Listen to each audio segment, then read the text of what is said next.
புதிய மாதத்துக்குள்ளாக நாம் கடந்து வந்திருக்கிறோம். இது ஒரு நிதி ஆண்டு. இந்த ஃபினான்ஷியல் இயரில் இந்த இயர் முழுசுக்குமான ஒரு வாக்குத்தத்தத்தை தான் ஆண்டவர் கொடுத்துருக்காரு.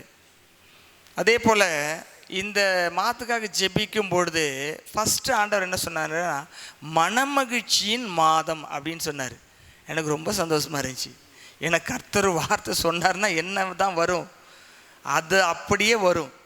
எத்தனை பேர் சந்தோஷமாக இருக்கீங்க? என்ன மாதம்? மனமகிழ்ச்சியின் மாதம் அப்படின்னு சொன்னார். அதுக்கப்புறம் சொல்லிட்டு ஒரு வாக்கு தத்தத்தை கொடுத்தார். அந்த வாக்கு தத்தம் எங்கே இருக்குன்னாக்கா பிரசங்கியின் புஸ்தகத்தில் இருக்குது. பிரசங்கியின் புஸ்தகத்தில் இந்த வார்த்தையை நான் தியானிச்சுக்கிட்டு இருந்தேன்.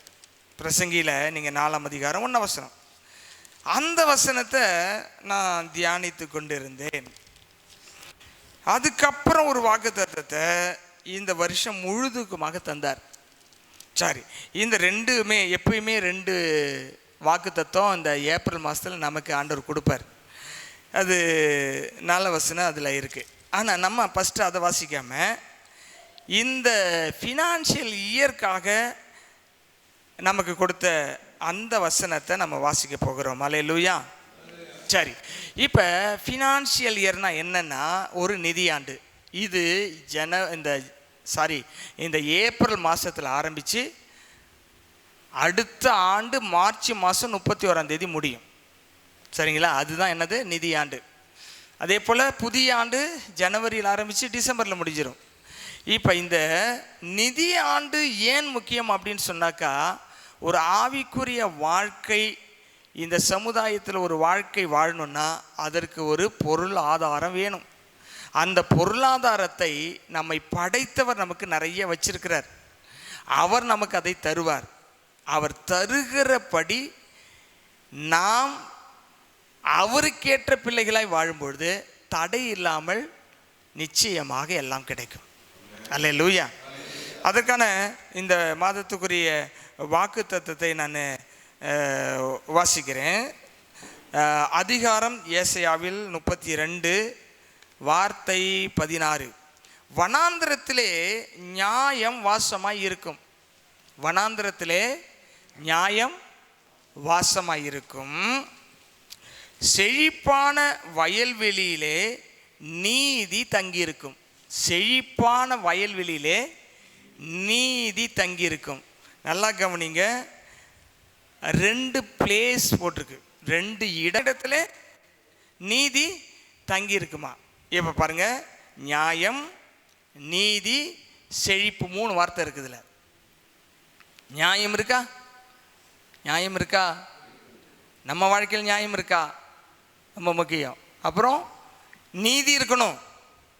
வயல்வெளியாக மாத்துறாரு. அல்லேலூயா. இந்த அதிகாரம் மேசியாவை பற்றிய ஒரு அதிகாரம். யாரை பற்றிய அதிகாரம்? மேசியாவை பற்றிய ஒரு அதிகாரம். மெசியா வந்தார்னா எப்படி இந்த நாடு இருக்கும் என்பதற்கு ஒரு தீர்க்க தரிசனமாக இயேசு எழுதி வச்சிருக்கிறாரு. 1000 வருஷ அரசாட்சியில் இப்படி இருக்கும். அதுக்கு முன்னாடி எழுப்புதலின் காலத்தில் பூமி எப்படி மாறப்போகுது என்பது இங்கே நாம் சபை எடுத்துக்கொள்ளலாம். எல்லாம் எழுதப்பட்ட வேத வாக்குகளும் நமக்காகவே எழுதப்பட்டிருக்கிறது. அதுதான் நம்ம அப்போஸ்தலர் நடபடியில் பார்க்குறோம். இங்கே நல்லா கவனிங்க, நம்முடைய வாழ்க்கை வனாந்தரத்தில் போகும்பொழுது நன்றாய் கவனிக்க வேண்டும். நம்முடைய வாழ்க்கை வனாந்தரத்தில் போகும்பொழுது அங்கே என்ன இருக்கணும் தெரியுமா? நியாயம் இருக்கணும். எனக்கு இவ்வளோ கஷ்டம் போ, நான் எப்படி வேணா இருப்பேன் அப்படின்னு ட்ராக் மாறக்கூடாது. எங்கே ஆண்டவர் நம்மளை சோதிப்பார்னா வனாந்தரத்தில் வச்சு தான் சோதிப்பார். இஸ்ரவேல் ஜனங்களை எங்கே வச்சு சோதிச்சாரு? வனாந்தரத்தை வச்சா சோதிச்சார். இயேசுக்கு எங்கே சோதனை வந்துச்சு? வனாந்தரத்தை வச்சா சோதனை வச்சு. நமக்கு எங்கே சோதனை வரும்? வனாந்தரத்தில் வச்சு தான் வரும். எது வனாந்திரம்? நம்முடைய வாழ்க்கையில் இல்லாமை வரும்பொழுது அது வனாந்திரம். மன நெருக்கடி வரும்பொழுது ஒரு வனாந்திரம். பொருள் கிடைக்காத பொழுது ஒரு வனாந்திரம். நம்ம எதிர்பார்த்த ஒன்று கிடைக்காத போது அது வனாந்திரமாக இருக்குது. அந்த வனாந்திரத்தில் எப்படி இருக்கணும் தெரியுமா? ஆண்டவர் சொல்கிறாரு, நியாயமாக இருக்கணும். இங்கே சொல்லியிருக்கு பார்த்தீங்களா? வனாந்திரத்தில் நியாயம் வாசமாக இருந்தால் ஆண்டவர் அடுத்தது என்ன பண்ணுவார் தெரியுங்களா? செழிப்பான வயல்வெளியாக உங்களை மாற்றிடுவார். அங்கே நீதி தங்கி இருக்கும். உங்கள் வாழ்க்கையை வனாந்தரத்தை பிசாசு கொண்டு வந்தாலும் வனாந்தரத்துக்கு பிசாசு கொண்டு போனான். இயேசுவை யார் கொண்டு போனா? வனாந்தரத்துக்கு சோதிக்கும்படி பிசாசு கொண்டு போனான். அதே போல நம்முடைய வாழ்க்கையில வனாந்தரத்தை கர்த்தர் அனுமதிப்பாரு. அது நிரந்தரமான இடம் நமக்கு கிடையாது. எது நமக்கு நிரந்தரமான இடம் தெரியுங்களா? செழிப்பான வயல்வெளி தான் நமக்கு நிரந்தரமான இடம். ஒரு வேளையிலே சொல்லாமா? அங்கு வந்துவிட்டால் நம்ம வந்துட்டு போறவங்களா இருக்க மாட்டோம். என்னன்னு போட்டிருக்கு? அங்கே நீதி தங்கி இருக்கும். நீதி யாரு? நம்ம ஆண்டவர் தான் நீதி. உண்மையான ஒரு நீதி அரசர் இந்த உலகத்தில் இருக்கிறார் என்று சொன்னால் நீதி அரசராகி இயேசு கிறிஸ்து தான். அவர் தான் நீதியுள்ள ராஜா, சாலேமின் ராஜா, நீதியின் அரசன், சமாதானத்தின் அரசன். இந்த மாதத்தில் நீங்கள் நியாயமாய் நடக்கும்பொழுது உங்களுக்கு நீதி உங்கள் கையில் வந்து கிடைக்கும். வனாந்தரத்தில் நியாயமாக நடந்துக்கிறீங்களா? உங்களுடைய வயல்வெளியில் நீதி வந்து தங்கியிருக்கும். உங்கள் வாழ்க்கையில் நிரந்தரமாய் கர்த்தர் தங்குவதற்காக தான் வனாந்தர வழியை அனுமதிக்கிறார். ஆகவே இந்த வாக்குத்தத்தத்தை நம்ம தொடர்ந்து இந்த நிதியாண்டு முழுவதும் தியானிப்போம். கொஞ்சம் கொஞ்சம் டச் பண்ணிட்டு அப்படியே போயிட்டே இருப்போம். நீங்கள் கவனமாக இருந்து அப்பப்போ என்ன கிடைக்குதோ அதை அப்படியே கப்புன்னு பிடிச்சி நம்ம இருதயத்தில் சேர்த்து வச்சுக்கணும். அதுதான் தங்க காசு. என்ன வார்த்தைகளை கர்த்தர் உங்களுக்கு பேசும்பொழுது கொடுக்குறாரோ அதை அப்படியே பிடிச்சு கொள்ள வேண்டும். அல்லேலூயா. அப்போ இந்த அதிகாரம் முழுசும் நம்ம வரும் நாட்களில் தியானிக்கலாம். அதுக்கப்புறம் ஆண்டவர் என்ன வார்த்தையை கொடுத்தார் அப்படின்னு சொல்லி சொன்னால், பிரசங்கின் புஸ்தகம் 4ஆம் அதிகாரம், பிரசங்கி 4ஆம் அதிகாரம். நம்ம சும்மா ஒரு இன்ட்ரோடக்ஷனை மட்டும்தான் இன்றைக்கி பார்க்குறோம். தொடர்ந்து இந்த மாதம் முழுசும் நம்ம விரிவாக பார்க்கலாம். 4ஆம் அதிகாரத்தில் 1ஆம் வசனம். இதற்கு பின்பு நான் சூரியனுக்கு கீழே செய்யப்படும் கொடுமைகள் எல்லாம் சிந்தித்து பார்த்தேன். நான் இதற்கு பின்பு சூரியனுக்கு கீழே செய்யப்படும் கொடுமைகள் எல்லாம் சிந்தித்து பார்த்தேன். இதோ ஒடுக்கப்பட்டவர்களின் கண்ணீரை கண்டேன். ஒடுக்கப்பட்டவர்களுடைய கண்ணீரை கண்டேன், அவர்களை தேற்றுவார் இல்லை. ஒடுக்குகிற பட்சத்தில் பலன் இருந்தது, அப்படி இருந்தும் தேற்றுவார் இல்லை. கண்ணீரை கண்டேன் என்ற வார்த்தை நம்ம மைய வார்த்தையாக வைத்து தியானிக்கலாம். ஒடுக்கப்பட்டவர்களுடைய பட்சத்தில் என்ன இருந்துச்சா? நியாயம் இருந்துச்சு. ஆனால் அவங்களை தேற்றுறதுக்கு ஆள் இல்லை. இன்னைக்கு நன்றாய் கவனிங்கள் தேவனுடைய பிள்ளைகளே. இந்த உலகத்தில் நம்ம வாழ்கிற நாட்களில் உலக பிரகாரமான பொருள்லாம் எப்படி இருந்தாலும் கிடைச்சிரும். பணம் கிடைக்குமானா கிடைக்கும், ஏதோ ஒரு வழியில் கிடைச்சிரும். ஒரு வேலை கிடைக்குமா கிடைச்சிரும், ஒரு செட்டில்மெண்ட் ஆகிடுமா ஆகிடும்.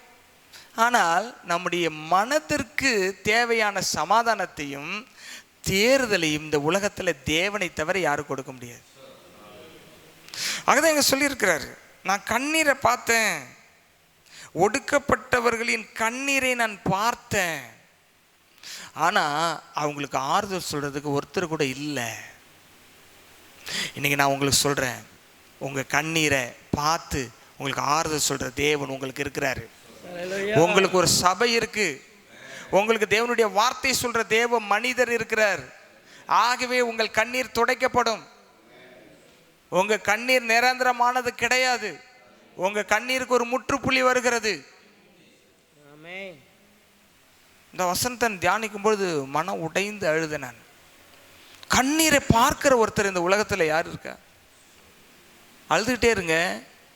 கொஞ்ச நேரம் உங்கள் பக்கத்தில் உட்காந்துருப்பாங்க, 5 நிமிஷம் 10 நிமிஷம் பார்ப்பாங்க. நீங்கள் அழுகை நிறுத்தலைன்னா ஏஞ்சி போயிட்டே இருப்பாங்க.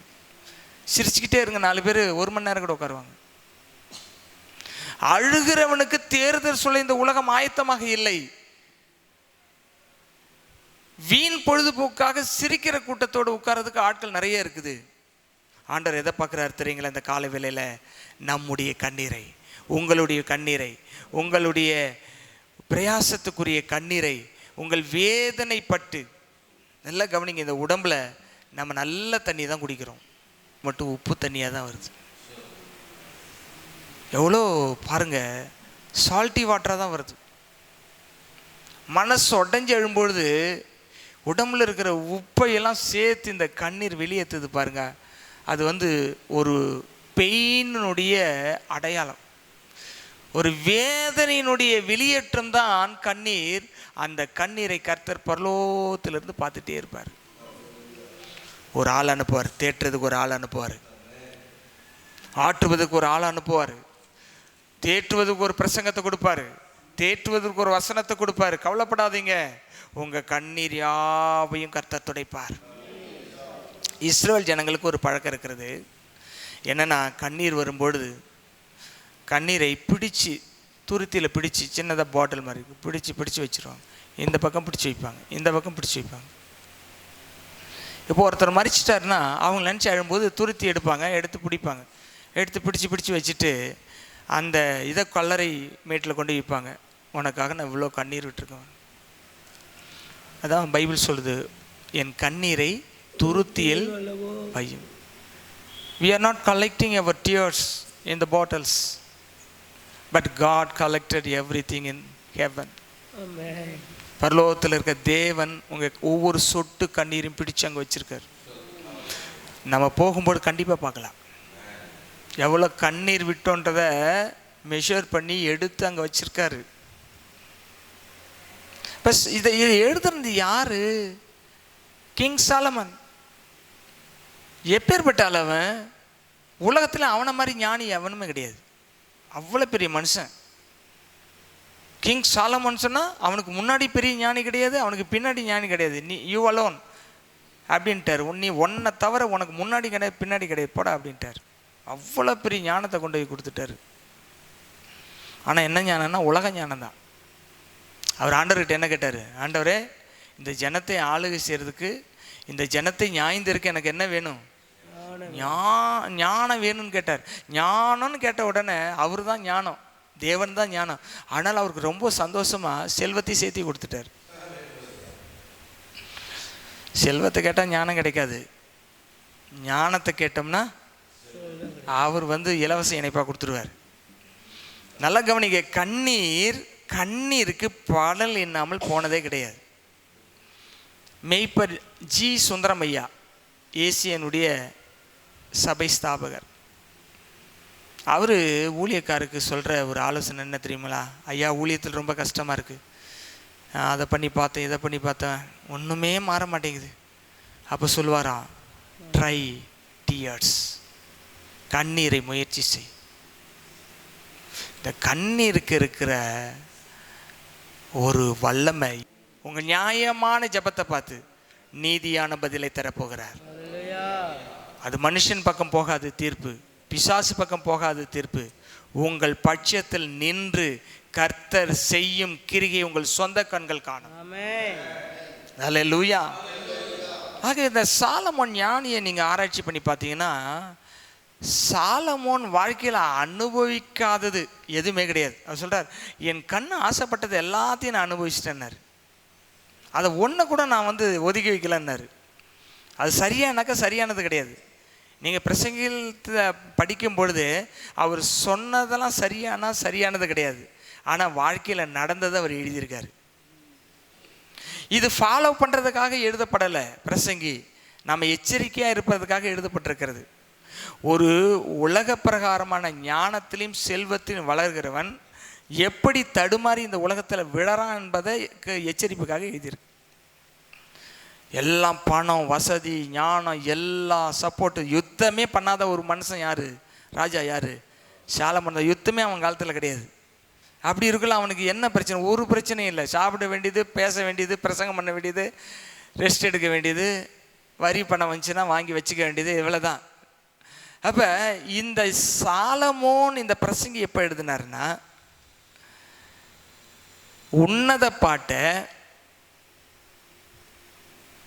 எப்போ எழுதினார்னா யங் ஏஜில், அவர் ராஜாவான அந்த சூழ்நிலையில் என்ன எழுதினார்? உன்னத பாட்டு எழுதினார் யங் ஏஜில். ஒரு மிடில் ஏஜில் என்ன எழுதினார்னா நீதிமொழி எழுதினார். அனுபவம் வந்துருச்சு, ஆட்சி செய்த அனுபவம் வந்துச்சு, ஞானம், ஆண்டவர் கொடுத்த ஞானத்தை வச்சு நிறைய தீர்ப்பெல்லாம் செஞ்சார், நியாய நீதியெல்லாம் பண்ணார், ஆட்சியெல்லாம் பண்ணார். அப்புறம் அதனால் அவருடைய அனுபவத்தை வச்சு எதை எழுதிட்டார்? நீதிமொழியை எழுதிட்டார். அதுக்கப்புறம் ஆண்டவர் சொல்லி கேட்காம விழுந்து போனார் பாருதுங்க. விழுந்து போன பிறகு சே இப்படி விழுந்துட்டேனேன்னு நினச்சி ஆரம்பிக்கிறாரு பிரசங்கிய. எப்படி அழுகிற? மாயை மாயை எப்போ புத்தி வருது? விழுந்த பின்னாடி. நமக்கெல்லாம் அப்படி வரக்கூடாது, அதுக்கு முன்னாடியே வந்துடணும். முன்னாடி வரல, விழுந்துட்டா விழுந்த பின்னாடி சாலமோனுக்கு வந்த மாதிரிக்காச்சும் புத்தி வரணும். இவன் எல்லாத்தையும் விழுந்து எழுஞ்சிட்டு சொல்கிறான் மாயை மாயை எல்லாம் மாயை அப்படின்றான். அவன் கஷ்டத்தில் அவனுக்கு பார்த்தீங்கன்னா எப்படிப்பட்ட கஷ்டம்? பணம் இல்லாத கஷ்டம் கிடையாது, பொருள் இல்லாத கஷ்டம் கிடையாது. அவனுக்கு என்ன கஷ்டம்னா மனதில் ஒரு வெறுமை வந்துருச்சு. என்னன்னா தன்னை அழைத்த ஆண்டவரை விட்டுட்டு உலகத்தினுடைய பக்கம் போய் நின்னான் பாருங்க. எல்லாம் அவனை விட்டு போயிடுச்சு, சமாதானம் எல்லாம் போயிடுச்சு, சந்தோஷமெல்லாம் போயிடுச்சு. அப்போ யோசித்து பார்க்குறான், சூரியனுக்கு கீழே எல்லாம் மாயா இருக்குப்பா. ஒரு சாதாரண விழுந்து போய் கர்த்தரை இழந்த ஒரு மனுஷனுடைய அனுபவம் தான் இந்த பிரசங்கி. அப்போ தான் அவனுக்கு புத்தி வருது, நம்ம சிங்காசனத்தில் உட்காந்து எந்த கஷ்டமும் இல்லாமல் வாழறோம். இப்போ சூரியனுக்கு கீழே போய் பார்க்குறான், நம்மளை மாதிரி யாராவது கஷ்டப்படுறாங்களா? ஊரை சுற்றி சுற்றி பார்க்குறான். பார்த்தாக்கா ஒடுக்கப்பட்டவருடைய கண்ணீரை பார்க்குறான். ஏப்பா நீங்களாம் இவ்வளோ கஷ்டப்படுறீங்க, ஏங்க சொல்கிறீங்க? எங்களுக்கு எவ்வளோ அறிவு இருக்குது, பலன் இருக்குது, ஆனால் எங்களுக்கு இருக்கிற கஷ்டத்தை யாரும் போக்க முடியல. அவ்வளோ கண்ணீர் வடிக்கிறாங்க சாலமோனுக்கு முன்னாடி. அவன் கண்ணீரெல்லாம் பார்க்குறான். அவன் எழுதுகிறான், ஒடுக்கப்பட்ட ஒரு பட்சத்தில் நியாயம் இருந்துச்சு, ஆனால் தேட்டுறதுக்கு ஒருத்தரும் இல்லை. அதாவது உலகத்தில் நடந்து கொண்டிருக்கிற விஷயத்தை எழுதுறாரு. அப்படி எழுதும் பொழுது தான் அவருக்கு புரியுது, வாழ்க்கை என்பது கர்த்தருடைய வார்த்தையை விட்டுட்டு வெளியில் போனால் கண்ணீர் தான் இருக்கணும். கவலை வருமானம் வரதான் செய்யும், பிரச்சனை வருமானம் வரதான் செய்யும். மனம் திரும்பிட்டோம்னா தேவையற்ற கண்ணீர் போயிடும். இப்போ நாங்கள் கண்ணீர் வடிக்கிறோன்னா அழிந்து போகிற ஆத்துமாக்களுக்காக, விசுவாசிகளுக்காக. இந்த கண்ணீர் தொடரும், வருக வரைக்கும் இந்த கண்ணீர் தொடரும். கண்ணீர்ன்றது ஒரு விதை, உங்களுடைய வளர்ச்சிக்காக விதைக்கப்படுகிற விதை தான் இந்த கண்ணீர். ஆனால் சாலமோன் பார்த்தீங்கன்னு சொன்னால் அந்த ஒடுக்கப்பட்டவர்கள் பெலன் இருந்தது. ஆனால் அந்த கண்ணீர் சமயத்தில் கவலைப்படாத, நீ நியாயமாக இருக்க உன் கண்ணீர், இந்த நியாயத்துக்கு உனக்கு தீர்ப்பு தரேன்னு சொல்கிறதுக்கு ஒரு ஆள் கிடையாது. அதனால தான் ரொம்ப மக்கள் இன்றைக்கும் ஒரு பெரிய யுத்தம் எங்கே நடக்குது தெரியுங்களா? மனசுக்கு தான் நடக்குது. சைக்காலஜிக்கல் வார்னு சொல்லுவாங்க, மனோதத்துவ யுத்தம். மனசை உடைக்கிற வார்த்தைகள், மனசை வேதனைப்படுத்த நிகழ்ச்சிகள் மனுஷனுக்கு நடக்கும் பொழுது கண்ணீரை தடையாக, அதாவது தடுக்கவே முடியாது, தடை இல்லாமல் வந்துக்கிட்டே இருக்கும். சிலர்லாம் அமைதியாக உட்காந்துருப்பாங்க, சத்தமே வராது, கண்ணீர் தானாக வந்துக்கிட்டே இருக்கும். இந்த மாதம் உங்களுடைய கண்ணீருக்கெல்லாம் முற்றுப்புள்ளி வைக்கிற ஒரு மாதமாக இருக்கிறது. கர்த்தர் உங்கள் கண்ணீரை துடைப்பார். ஒரு நிதியாண்டுக்குள்ளே வந்திருக்கிறோம். ஃபஸ்ட்டு நமக்கு பொருள் வளம் அல்ல, மன வளம் தான் முக்கியம். மன வளம் இருந்துச்சுன்னா பொருள் வளம் வரும். மன வளம் இல்லைன்னா எவ்வளோ பொருள் நம்மளை சுற்றி குவிஞ்சு கிடந்தாலும் அது நமக்கு சாதாரண கல் மாதிரி தான் இருக்கும், பிரயோஜனமற்ற ஒரு விஷயமாக தான் தோன்றும். ஆக மனதினுடைய செழிப்புக்கு முக்கியத்துவம் கொடுக்க வேண்டும் என்று சொன்னால் தேவனுடைய வார்த்தையை அனுதினம் உள்ள வச்சு தியானிங்க, தேவனுடைய ஆவியானவரோடு இணைந்து நடங்க, உங்கள் கண்ணீர் எல்லாம் துடைக்கப்படும். இதில் சிலருடைய வாழ்க்கையை பார்த்தீங்கன்னா, ஆகார் கண்ணீர் வடித்தார், கண்ணீரை ஆண்டவர் துடைத்தார். அன்னாள் கண்ணீர் வடித்தாள், அன்னாளுடைய கண்ணீரை ஆண்டவர் துடைத்தார். மரித்து போன பையனுடைய அந்த தாய் கண்ணீர் வடித்தாள். கர்த்தர் சொன்னார் அழாதேன்னு சொன்னார். அழுக தானாகவே நின்றுச்சு. எப்படின்னா, இறந்து போன அந்த மகனை உயிர்ப்பித்து கொடுத்த உடனே அவ சிரிக்க ஆரம்பிச்சிட்டா. இப்படி என் வாழ்க்கையில் நடக்கும் நான் எதிர்பார்க்கவே இல்லை. மரித்த என் மகன் திரும்ப உயிர்ப்பித்து வந்து விட்டான். இந்த உலகத்தில் நீங்கள் வாழும்பொழுது பிசாசான பல நஷ்டங்களை கஷ்டங்களை கொண்டு வருவான். அதை எல்லாத்தையும் சரி பண்ணக்கூடிய வல்லமை கர்த்தருடைய கரத்தில் இருக்கிறது. நாயின் ஒரு விதவை மகன் பாடையை கட்டி தூக்கிட்டு போயிட்டு இருக்காங்க. இயேசு நின்று பாடையை தொடுறாரு. தொட்டுட்டு சொல்றாரு அம்மா அழாதன்றாரு. இத்தனையோ பேர் சொல்லியிருப்பாங்க, ஆனால் அழுக நின்றுச்சான்னா அழுக நிற்கலை. ஏங்க நீங்கள் அழாதன்னு சொல்லிட்டு போயிடுவீங்க, என் மகனை இனி எப்போ நான் பார்க்க போகிறேன், கடைசி அழுதாச்சு நான் தீர்த்துக்கிறேன், என் கஷ்டத்தை துக்கத்தை தீர்த்துக்கிறேன்னு அழுகிறாங்க அந்த அம்மா. இயேசு சொல்கிறது மட்டும் இல்லை, செய்கிறவர். பாடையை தொட்டு சொன்னார், வாலிபனே எழுந்துருன்னு சொன்னார். எழுந்துருன்னு சொன்ன உடனே அவன் எழுந்து உட்கார பேச ஆரம்பிச்சிட்டான். பாடியை இறக்குனாங்க. இறங்கி அவங்க அம்மாவை போய் கட்டி பிடிச்சி, அம்மா நான் வந்துட்டேன் நீ அழாதன்னு சொன்னான். உண்மையாக கர்த்தர் அழுகையை நிறுத்தினார்.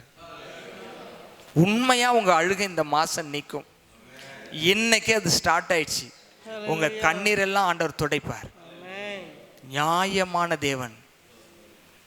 புதிய நிதியாண்டில் நமக்கு சொல்லியிருக்கு, வனாந்தரத்தில் நியாயத்தின் பக்கம் நிற்கணும், வசனத்தின் பக்கம் நிற்கணும், உபதேசத்தின் பக்கம் நிற்கணும், கர்த்தருடைய வைராக்கியத்தின் பக்கம் நிற்கணும், கீழ்ப்படிதலின் பக்கம் நிற்கணும். இப்படி நின்னோம்னா நியாயம் நீதி எதுவோ அது மாத்திரம்தான் ரிசல்ட்டாக நமக்கு கிடைக்கும். ஆகவே இந்த மாதத்தில் தொடர்ந்து வேதத்தை தியானிங்க. இந்த நாட்களில் சிலுவையை குறித்து தியானிக்கிறோம், ரத்தம் உடன்படிக்கை அடுத்த தலைமுறை குறித்து தியானிக்கிறோம். இன்னும் தொடர்ந்து செழிப்பை குறித்தும் தொடர்ந்து தியானிப்போம். எல்லாம் வேத வசனத்தின் அடிப்படையில் என்ன ஆசீர்வாதம் நமக்கு உரியதாக இருக்கிறதோ அத்தனையும் நம்ம பெற்றுக்கொள்வோம். கண்களை மூடி ஆண்டவரை நோக்கி பார்ப்போம். எங்கள் அன்பு நிறைந்த தகப்பனே, இந்த நல்ல நாளுக்காக நன்றி சொல்கிறோம். இந்த நாளிலே நீர் எங்களோடு கூட பேசி சொன்ன எல்லா வார்த்தை வசனங்களுக்காக ஸ்தோத்திரம். தொடர்ந்து ஆண்டவரே உம்முடைய பிள்ளைகளுடைய வாழ்க்கையில் எதையெல்லாம் அவர்கள் தேவையற்று சந்தித்து கண்ணீர் வெடித்தாங்களோ அப்படிப்பட்ட தேவையற்ற வாழ்க்கையில் வந்த எல்லா விஷயங்களும் அவர்கள்ட்ட ஓடி போகட்டும். மனுஷரால் வந்தது பிசாசால் வந்ததெல்லாம் அகற்றப்படட்டும். அதன் மூலமாய் அவர்கள் கண்ணீர் நிறுத்தப்படட்டும். யாரெல்லாம் இந்த விஷயத்தை கர்த்தர் எனக்கு செய்ய வேண்டும், யாரெல்லாம் ஆண்டவருடைய வசனத்தின்படி கர்த்தர் எனக்கு சொன்ன விஷயத்தின்படி கர்த்தர் என் குடும்பத்துக்கு கொடுத்த வாக்குத்தத்தத்தின்படி இந்த விஷயம் நடக்கணும்னு ஜெபிக்கிறாங்களோ அவங்க கண்ணீரெல்லாம் ஆனந்த களிப்பாக மாற்றும். ஆனந்த களிப்பாக மாற்றும். இயேசுவின் நாமத்தில் மனதார ஆசீர்வதித்து ஜெபிக்கிறேன். இந்த மாதம் முழுதும் மட்டுமல்ல, இந்த நிதியாண்டு முழுவதும் உம்முடைய பிள்ளைகளுக்கு சகலவற்றிலும் நிறைவான ஆசீர்வாதத்தை கொடுத்து அவர்களை திருப்தியாக்கி நடத்தும், களி கூற செய்யும். இயேசுவின் நாமத்தில் ஆசீர்வதித்து ஜெபிக்கிற நல்ல பிதாவே. என் ஆத்துமாவே கர்த்தரை ஸ்தோத்திரி, என் முழுவலுமே அவருடைய பரிசுத்த நாமத்தை ஸ்தோத்திரி. என் ஆத்துமாவே அவர் செய்த சகல வாங்க மறவாதே.